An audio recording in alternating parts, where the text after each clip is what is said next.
إنك لا تخلف الميعاد.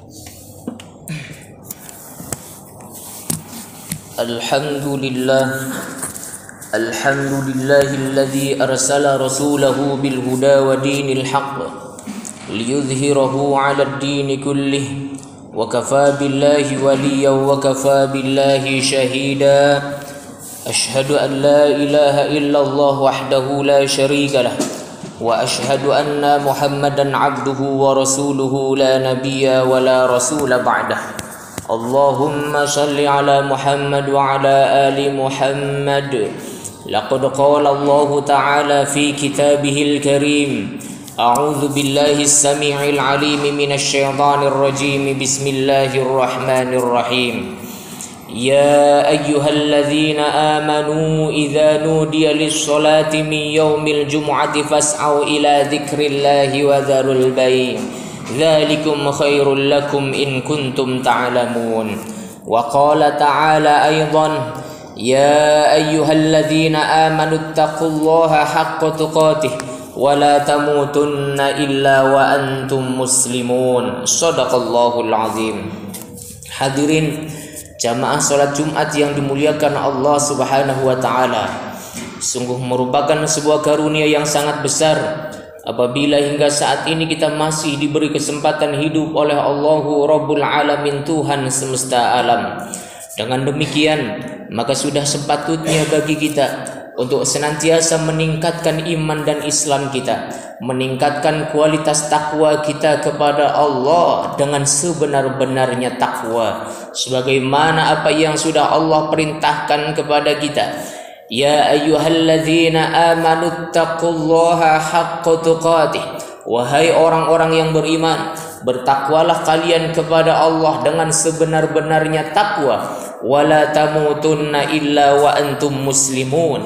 Dan janganlah kalian mati wahai orang-orang yang beriman kecuali kalian dalam keadaan menjadi seorang muslim.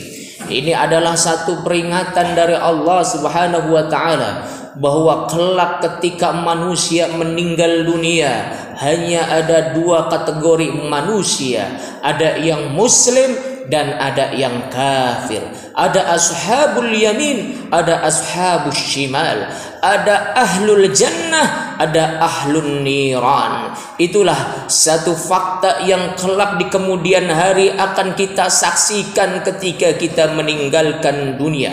Sehingga wajarlah apabila kemudian Allah Subhanahu wa taala mengingatkan kepada kita agar kita jangan sampai meninggalkan keislaman sehingga kita pun meninggalkan dunia. Sebab sungguh merugi apabila seseorang ketika meninggalkan dunia ini mereka kemudian meninggalkan iman Islam di dalam dada.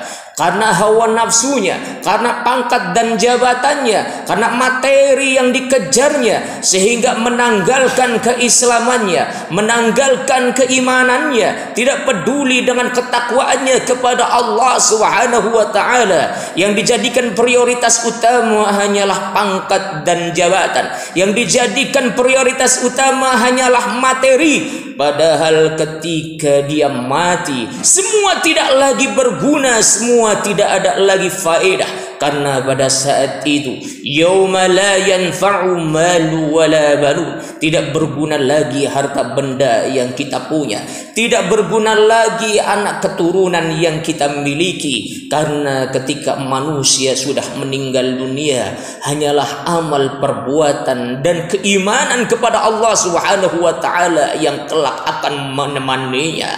Harta benda yang dikumpulkannya, pangkat dan jabatan yang dibanggakannya, semua tidak akan lagi berguna. Karena pada saat itu hakim hanya dipegang sepenuhnya oleh Allah Subhanahu wa taala. Pada saat itu orang-orang yang dahulu ketika di dunia sombong dengan pangkat dan jabatannya, sombong dengan materi yang dimilikinya, sombong dengan kekuasaan yang sedang didudukinya, sehingga semena-mena kepada rakyat jelata, semena-mena kepada manusia-manusia yang du'afa. Mereka akan menyesal di yaumil qiyamah Apalagi kemudian orang-orang yang dahulu ketika hidup di dunia ditindas olehnya menuntut di yaumil qiyamah. Banyak orang yang dizalimi, banyak orang yang disakiti, banyak orang yang diperlakukan tidak adil dan sewenang-wenang. Di yaumil qiyamah mereka akan menuntut manusia-manusia yang dahulu pernah menzaliminya,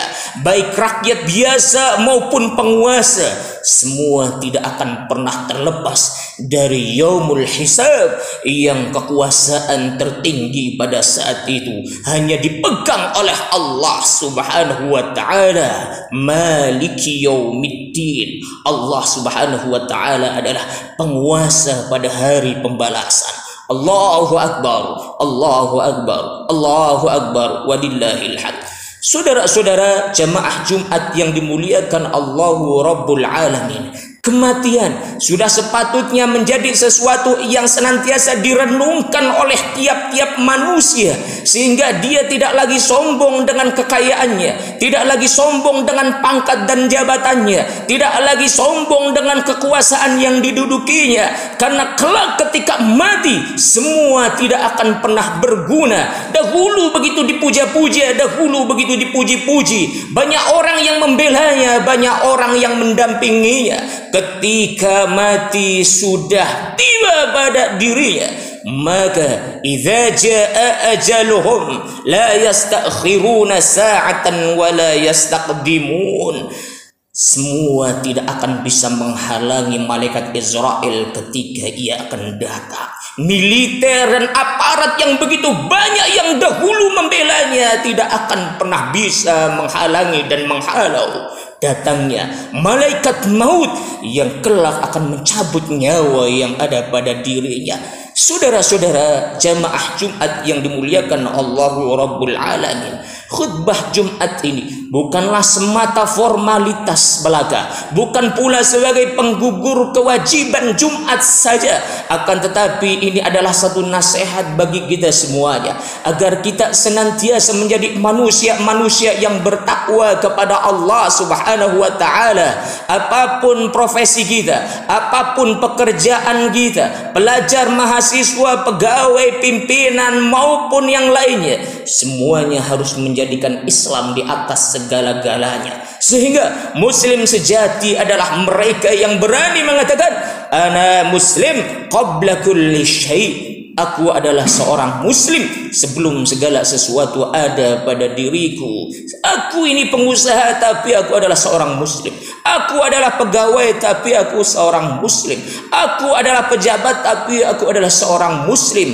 Aku adalah pemerintah tapi aku adalah seorang muslim. Sehingga pantang bagi diriku untuk menggadaikan keislaman, karena keislaman itulah yang kelak di yaumil qiyamah akan menjadi identitas bagi manusia apabila dia hendak masuk ke dalam surganya Allah Subhanahu wa taala. Karena pada saat itu manusia kelak akan dikumpulkan di padang mahsyar dan dikelompokkan bukan berdasarkan pangkat dan golongannya, bukan digolongkan berdasarkan pangkat dan kedudukannya maupun materi yang dimilikinya. Pada saat itu manusia akan dibariskan oleh Allah Subhanahu wa taala berdasarkan bagaimana ketakwaannya kepada Allah ketika dia hidup di alam dunia. Mereka orang-orang yang bertakwa kepada Allah, tunduk dan patuh dengan syariat-syariat Allah, taat dengan hukum-hukum Allah. Mereka adalah ashabul yamin, kelompok kanan yang kelak akan berbaris di belakang Nabi Allah Muhammad sallallahu alaihi wasallam tahta liwa'i Muhammadin sallallahu alaihi wasallam yaumal qiyamati sairin, yang di atasnya ditandai dengan kibaran bendera Nabi Allah Muhammad sallallahu alaihi wasallam. Mereka adalah ahlul jannah. Mereka adalah orang-orang yang layak untuk masuk ke dalam surganya Allah Subhanahu wa taala. Mereka mungkin bukan orang kaya, mereka mungkin bukan penguasa, akan tetapi karena mereka mempunyai ketakwaan yang sungguh-sungguh kepada Allah Subhanahu wa taala, sehingga layaklah mereka untuk berbaris di barisan Rasulullah sallallahu alaihi wasallam yang kelak akan memimpinnya untuk masuk ke dalam surganya Allah Subhanahu wa taala.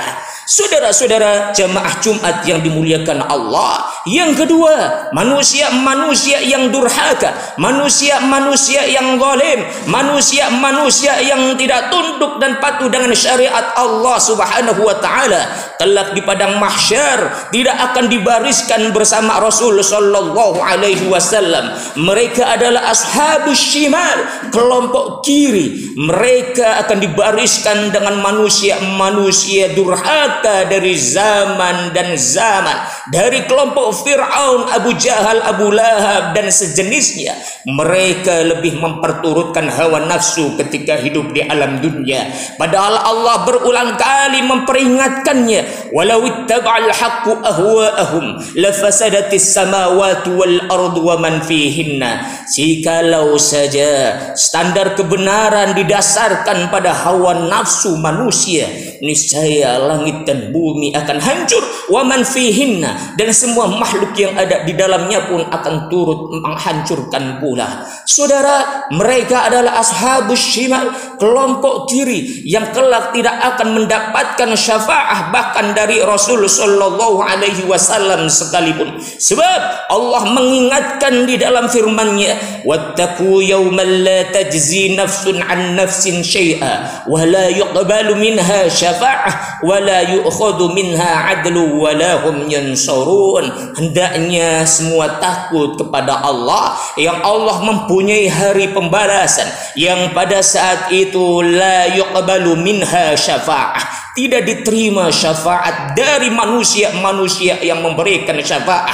Bahkan Nabi Allah Muhammad sallallahu alaihi wasallam sekalipun syafaatnya tidak akan sampai kepada mereka, karena syafaat hakikatnya adalah biiznillah, atas izin Allah Subhanahu wa taala. Sekalipun Rasul sallallahu alaihi wasallam berteriak-teriak kepada Allah sebagaimana dijelaskan di dalam kitab Riyadhus Shalihin nomor hadis 161, ya Rabbhum ashabi, ya Tuhan, mereka adalah sahabat-sahabatku, mereka adalah umatku, kenapa mereka dilemparkan ke dalam neragamu? Allah justru menjawab, ya Muhammad, innaka la tadri ma ahdatsu ba'daka, engkau tidak tahu apa yang mereka perbuat setelah engkau meninggal dunia. Engkau tidak tahu apa yang mereka katakan setelah engkau meninggal dunia. Mereka mengaku sebagai umatmu, mereka mengaku sebagai pengikutmu, akan tetapi pernyataan-pernyataannya senantiasa menentang syariat-syariatku, menentang sunnah-sunnahmu, menentang hukum-hukumku. Mereka mengaku sebagai umatmu, akan tetapi amal perbuatannya jauh dari apa yang sudah disyariatkan oleh Allah Subhanahu wa taala. Itulah yaumul qiyamah, yang jangankan kolega, rekan bisnis dan lain sebagainya, syafaat dari Rasulullah sallallahu alaihi wasallam sekalipun tidak akan lagi berguna bagi manusia-manusia yang durhaka kepada Allah Subhanahu wa taala. La yuqbalu minha syafa'atu wa la yu'khadhu minha 'adlu wa la hum yunsurun. Mereka tidak akan pernah bisa memohon maaf kepada Allah dan permintaan maafnya diterima oleh Allah. Mereka tidak akan pernah ada bisa yang menolongnya. Na'udzubillah min dzalik wa Allahumma ba'idna min dzalik. Saudara-saudara jamaah Jumat yang dimuliakan Allahu Rabbul Alamin, hingga saat ini kita masih diberi kesempatan hidup oleh Allah, kita masih diberi kesehatan oleh Allah. Maka mulai saat ini bersegeralah bertaubat kepada Allah Subhanahu wa taala. Apapun profesi kita, apapun pangkat dan jabatan kita, kita harus senantiasa memuhasabatun nafs, karena ini merupakan perintah dari Rasul sallallahu alaihi wasallam.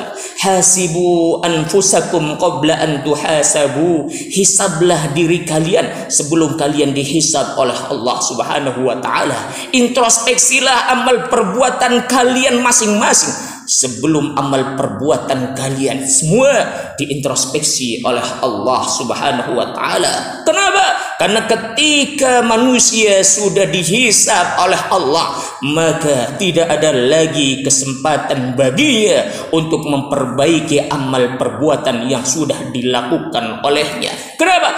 Karena pada saat itu sudah selesai hubungan manusia dengan kehidupan dunia, sehingga pada saat itu Allah Subhanahu wa taala gambarkan banyak manusia-manusia yang kemudian menyesal dan kemudian berkata, ya laitani kuntu turaba, ya Allah, ya Tuhanku, kalau tahu semacam ini aku masuk ke dalam neraka-Mu dahulu, aku lebih baik jadi tanah, tidak jadi manusia. Pada akhirnya aku sakit luar biasa. Banyak manusia yang menyesal dan berjanji kepada Allah, laula akhartani ila ajalin qarib fa asaddaq wa akum minas salihin. Ya Allah, andai saja Engkau beri kesempatan kepadaku untuk tetap hidup di alam dunia walaupun sebentar, ya Allah, aku berjanji aku akan menjadi orang yang soleh. Tapi sayang, sungguh disayang, ajal sudah datang menjemput jiwa yang ada di raganya, dan pada saat itu pula penyesalan hanya menjadi sesuatu yang sia-sia belaka. Saudara, kita masih diberi kesempatan hidup oleh Allah, maka bersegeralah kita menjadi orang-orang yang taat kepada Allah, zahiran wa batinan, baik lahir maupun batin, baik jiwa maupun raga, sirran wa alaniyatan, baik dalam keadaan sepi maupun dalam keadaan ramai. Tunjukkan bahwa kita adalah seorang muslim, pemikiran kita menunjukkan bahwa kita adalah seorang muslim, amal perbuatan kita menunjukkan bahwa kita adalah seorang muslim, perkataan kita menunjukkan bahwa kita seorang muslim. Semua aktivitas kehidupan kita ditunjukkan kepada manusia bahwa kita adalah seorang muslim yang keimanan dan keislamannya bukan hanya sekadar di lisan maupun tulisan, akan tetapi benar-benar terwujud dalam aktivitas keseharian. Semoga Allah memberikan kemudahan kepada kita, Allah memberikan jalan kepada kita dengan siratal mustaqim, jalan yang lurus, walaupun begitu berat kadangkala kita untuk melewatinya. Semoga Allah memberikan kekuatan kepada kita baik jiwa maupun raga, walaupun kita belum tahu kapan malaikat Israel akan mencabut nyawa yang ada di dalam raga. Semoga kita menjadi orang-orang yang bertakwa kepada Allah, yang takwanya bukan hanya ketika kita di masjid, takwanya bukan hanya ketika kita di musola, takwanya bukan hanya ketika kita berhadapan dengan para ulama, akan tetapi fi kulli waqtin wa fi kulli hin, dimanapun dan kapanpun kita menjadi orang-orang yang bertakwa kepada Allah Subhanahu wa taala. Barakallahu li wa lakum minal ayati wa dzikril hakim, wa taqabbalallahu minna wa minkum taqabbal ya karim, fastaghfiruhu innahu huwal ghafurur rahim.